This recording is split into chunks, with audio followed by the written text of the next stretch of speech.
I can tell you right now, like during the medieval ages and during the times where we actually lived on the frontier of survival, do you know what happened with incompetent fathers? They were pushed out. If a man had children, 2 sons, and he could not raise and teach, those sons were put with an uncle or a close family member who was competent. We live in a world now where women are teaching men how to be men. And men are not showing women what right looks like and how they should expect to be treated. And so what's happening is now you have this world that's being raised in a place of tolerance and acceptance. And we don't have strong men who are stepping into their positions of leadership to show these people exactly how things work. I was just having this conversation with my wife the other day. Just having it. And I'm actually going to be writing a book about this, but I'm going to give you an example real quick. I asked my wife if her parents taught her the importance of her chastity and the value of that and how important it is for her to preserve it. They didn't. So I'm going to give you guys a scenario, and then I'm going to move off of this subject. Women believe that being promiscuous and going out and enjoying multiple sexual partners and allowing themselves to feel empowered through their sexuality and indulging in their sexual desires and putting themselves out there as equal to men in the sexual marketplace and enjoying those types of relationships by giving away their dignity to men, they think that it empowers them. I have needs too. I want this thing. I want sex. I deserve to enjoy sex too. I should be able to do the things. How come guys can do this but girls can't, etc., etc.? How many times have you guys heard that? When I got with my wife, she was one of those women. Single mom, not married, 2 kids, by herself, working. And she lived in this world where she blamed the man who got her pregnant. It's his fault. He left me. My baby daddy left me. It's his fault he got me pregnant. And now he's not taking responsibility. And I'm a victim. Let me fucking explain something to you guys. And this is directed to the women. I want you to go back 200 years. I want you to imagine yourself in a world 200 years ago where you are a woman. As a woman, you are living on the frontier of survival. Who's protecting you as a young girl growing up? It's your father. Okay? And what happens? This is exactly what happens in conservative Christianity as well as conservative Islam. If a man wants to marry you, that man doesn't go to you. He goes to your father. And that man goes to your father and he says, hey, I want to marry your daughter. And before that young girl even knows that man has any intention or desire to marry that girl, do you know what the father does? Vets that boy. Is this young man capable? Can he protect my daughter? Is he able to do the things that are necessary to ensure that my daughter is safe and my bloodline proceeds forward? Then, when he demonstrates that he is a capable, competent, strong, masculine man, then the father gives the thumbs up and introduces the young man to his daughter. The daughter still has a say. If she doesn't want to be with that man, she doesn't have to. Again, this is in more recent conservative Christianity and Islam. She still can tell her dad, no, I don't like him. Here's why. Whatever. Here he comes. Later. Women today look at this as patriarchy. They're being minimized and they're not being respected and empowered and they should have equal rights and they should be able to make their own decisions. You don't fucking realize this is to protect you because we value you so much. We place these women on a pedestal. We have that degree of respect for you, to honor you as a woman, to protect you and keep you safe. That we know if I send you to some fucking asshole who is incapable and incompetent as a man and is not masculine and is not going to be able to protect you and keep you safe, then I'm putting you at risk. I am putting myself as a barrier here to protect you, to keep you safe, to honor you because I love you. We as men, we're fucking expendable. We know that women are who we want to protect. Now what happens is we have a young girl who goes out and she gives herself up before marriage, has multiple sexual partners, reduces her value, doesn't feel like she needs to be loyal to men, is taught that her body is the value that she brings to the world, and she gets to dictate what her value is based upon how she feels, or how pretty she is, or how many social media followers she has, or how many simp, weak, beta males are willing to pay her on the internet for pictures of her butthole.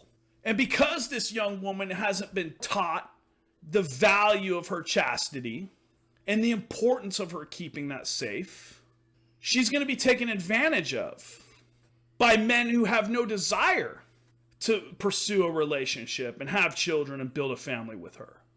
And those are the same young women who reach the age of 28 to 32 with 2 or 3 kids from multiple fathers, asking where all the good men are. I can tell you where they are. You don't want to hear that. And it's the man's fault because he doesn't see your value. It's your baby daddy's fault because he left you after he got you pregnant. He didn't get you pregnant. You got you pregnant. It's no secret that every man, what he wants is to get into your pants. And the way it used to work is before I, as a man, got sex, I had to put some skin in the game. AKA marry you. Bet half. Right? Then I can enjoy that. Then I can start a family and plant my seed and continue my bloodline. I have to first demonstrate that I'm a capable man. I am standing in my masculine space. I am able to protect and provide for this young woman, and I am able to bring her in under my wing and protect her the same way her father can. Until I can demonstrate that, I do not deserve a woman, and I will not be given one. Now, men don't have to demonstrate that, and they're being given sex anyway. And you blame him for fucking you and putting a baby in you and splitting? Why am I talking about this? Why am I going into this? Here's what it comes down to. I put a lot of ownership on men. We as men, our responsibility is to take ownership. That's what we do. Everything that happens in our life, whether it's our fault or not, or who's to blame, or whatever the case may be, we own that shit and we fucking come up with solutions. We don't make excuses and we lead from the front. You guys have heard my message for years now. We're going on year 3. I've been doing this podcast every week for 3 years. And my message has been consistent the whole way through. As men, we lead. But we are only going to raise to the level of the expectation. That's how people are. I'm only going to elevate myself as high as I need to in order to have the things that I want to have in my life. So if the women's expectation of men is lowered because of feminism, because of the assault on masculinity over the past 50 years, because the government subsidizing women and giving them incentive not to marry and stay with the same man, because of religion being removed from the home, because of the shift in the value systems that are being taught in our country, now women have lower expectations of men and are willing to give the thing that men value most without having to earn it. Men, if you're still watching, if you're tuned in here, in the comments, what is the thing that you want most from a woman? If you have any testosterone in your body, what do you want from a woman? I can tell you right now, what I want from a woman: sex, loyalty. I want her to be kind, and respect. And we could even take kind off that list, because respect, I would rather have respect than kindness. If she's loyal to me, she respects me, and she gives me sex, that's all I want from her. If she does not give me sex, I'm not interested in her. If she is not loyal to me, not interested. And if she doesn't respect me, not interested. The way that she respects you is by taking care of you, by loving you, by nurturing you, by healing you through her feminine power. The way she respects you is by honoring herself and taking care of her body. Sex, for every man, sex is on the top of the list. So with that logic, am I just going to give it away? Just because a woman doesn't value sex on the top of her list. Because what she wants is she wants love, acceptance, to feel safe, to feel understood. Those are the things a woman wants. So in exchange for love, acceptance, to feel heard, to feel understood, and to feel safe, I'm going to give you those things, and you are going to be loyal to me, you're going to respect me, and you are going to give me sex. That's the trade. If you stop giving me sex, I draw a boundary. I don't have to give you safety, security, accept you, love you. I don't have to do those things. If you don't respect me, I don't have to do those things. And vice versa. If I fail to provide for you and give you safety and security and love you and accept you, you don't have to give me sex. That's how this works. Those are the boundaries that we create. We now live in a world where women are giving away the thing that men value most and then wondering why they're not staying. It doesn't matter if you don't value that and you still want sex. You still have to realize that is valuable to me. Therefore, it is your leverage. And if you give it away freely, it's even less valuable to me.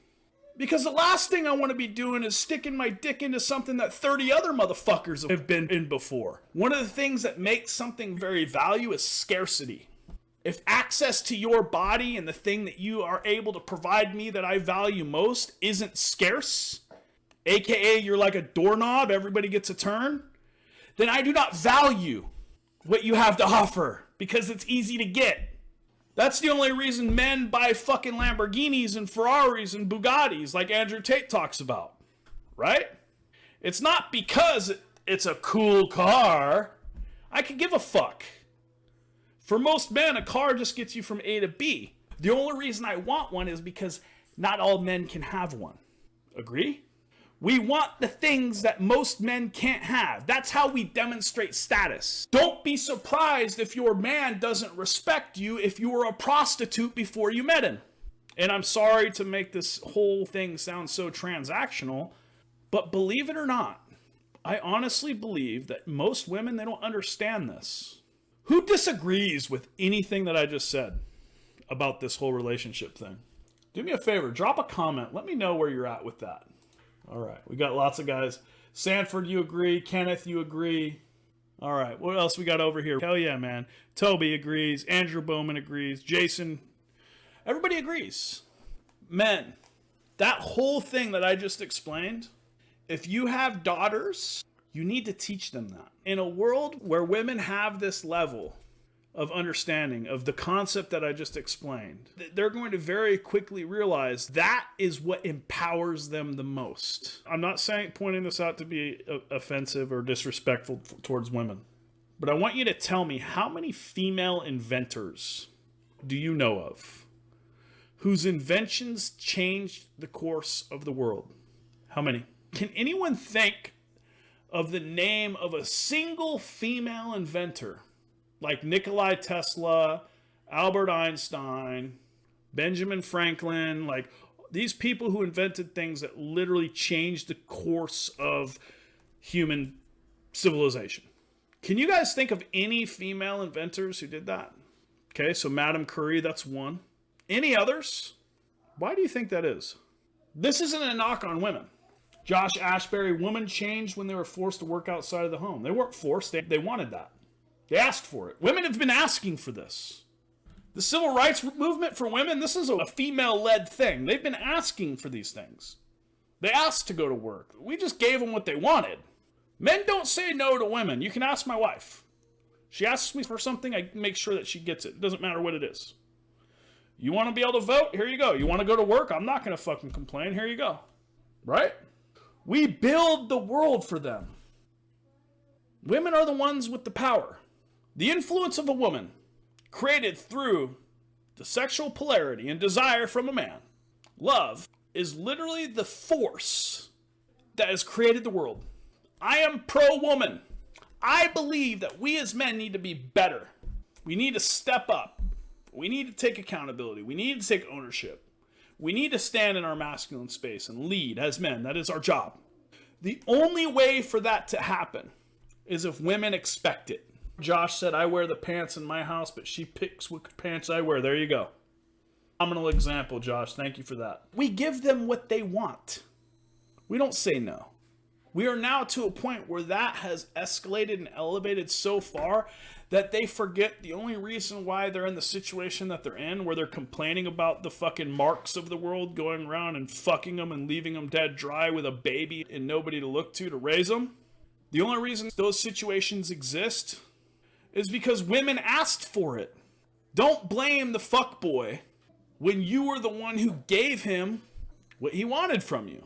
If you would have withheld that, he would have had to work a lot harder, put more commitment and more skin in the game into that relationship before he got that access to you, which makes you more secure. Don't count on a motherfucker's morals.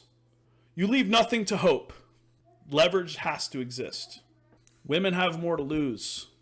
The whole family court system and child support, this was created by men for men. Think about it. If I don't want to take care of that kid, I just pay her and continue with my life as if nothing happened.